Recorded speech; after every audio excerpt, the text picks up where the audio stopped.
Hello প্রিয় বন্ধুরা, আজকের গল্পের নাম ইয়ামিনের পরীক্ষা চাপ। ইয়ামিন আজকাল খুব চিন্তায় আছে, কারণ সামনে তার বার্ষিক পরীক্ষা। বাড়ির সবাই তাকে নিয়ে একেবারে সিরিয়াস। মা বলেছেন, ইয়ামিন পড়তে বসো। বাবা বলছেন, এবার কিন্তু ভালো রেজাল্ট করা চাই। কিন্তু ইয়ামিনের মাথায় অন্য চিন্তা। সে ভাবে, এই পড়াশোনা জিনিসটা এত কঠিন কেন? একদিন সকালে মা তাকে ইংরেজি পড়তে বসালেন। মা বললেন, বলো তো, এ ফর আপেল। ইয়ামিন একটু চুপ করে থাকলো। তারপর খুব গম্ভীর মুখে বলল, আমি এটা পড়ব না। মা অবাক, কেন রে?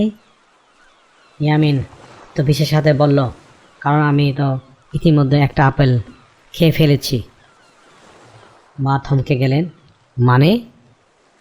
মানে আপেল আমি খেয়ে ফেলেছি, এখন আবার এ ফর আপেল পড়ার কি দরকার? মা কিছুক্ষণ চুপ করে থাকলেন, তারপর হেসে ফেললেন। ইয়ামিন এখানেই থামেনি। সে আরও বলল, বি ফর বল পড়ব না। কেন রে বাবা, কি হলো? কারণ আমি তো গতকাল বল দিয়ে খেলা করেছি। সি ফর ক্যাট, আমাদের পাশের বাসার বিড়াল আছে, আমি দেখে ফেলেছি। এবার মা একটু চিন্তায় পড়লেন। এই যুক্তি যদি ইয়ামিন পরীক্ষাও দেয়, তাহলে তো মহা বিপদ। পরের দিন স্কুলে ইংরেজি ক্লাস। শিক্ষিকা ম্যাডাম বললেন, ইয়ামিন দাঁড়াও। এ ফর কি? ইয়ামিন দাঁড়িয়ে খুব আত্মবিশ্বাসের সাথে বলল, এ ফর আপেল। কিন্তু এটা পড়ার দরকার নেই। পুরো ক্লাস হো হো করে হেসে উঠল। ম্যাডাম বললেন, কেন দরকার নেই?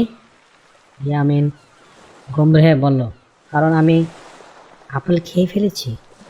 ম্যাডাম কিছুক্ষণ চুপ, তারপর হাসি চেপে বললেন, ঠিক আছে, তাহলে পরীক্ষাও এই উত্তর দেবে। ইয়ামিন একটু থেমে গেল। সে ভাবতে লাগলো। বাড়ি ফিরে ইয়ামিন একটু চুপচাপ। মা জিজ্ঞেস করলেন, কিরে, কী হলো? আজ এত চুপচাপ কেন? ইয়ামিন বলল, ম্যাডাম বলেছে পরীক্ষা যদি লিখি আমি আপেল খেয়ে ফেলেছি, তাহলে নম্বর দেবে না। মা হেসে বললাম, কারণ পড়া আর খাওয়া তো আর এক জিনিস না বাবা।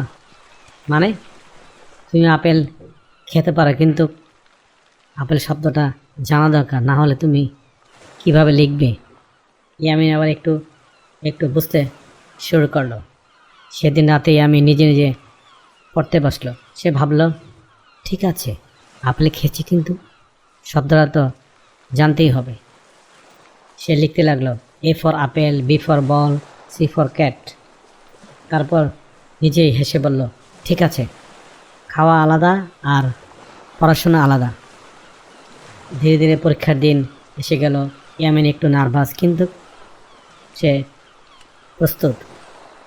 প্রশ্ন এলো, write a for apple. Yamin হাসল। সে লিখল ঠিকঠাক, এ ফর আপেল। তার পাশে ছোট্ট করে লিখল, আই হ্যাভ ইটেন ওয়ান। ফলাফল বেরোলো, ইয়ামিন ভালো নম্বর পেল। মা বললেন, দেখো পড়া কত দরকার। ইয়ামিন বলল, হ্যাঁ, আর খাওয়াও দরকার।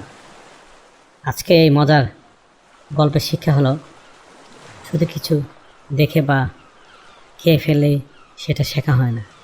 পড়াশোনা মানে বোঝাপড়া, আর একটু মজা থাকলে শেখাটা আরও সহজ হয়। হ্যালো প্রিয় বন্ধুরা, আজকের গল্পটি কেমন লাগলো কমেন্টসের মাধ্যমে জানিও। আবারও দেখা হবে অন্য কোনো গল্পে। Thank you for watching. Please subscribe.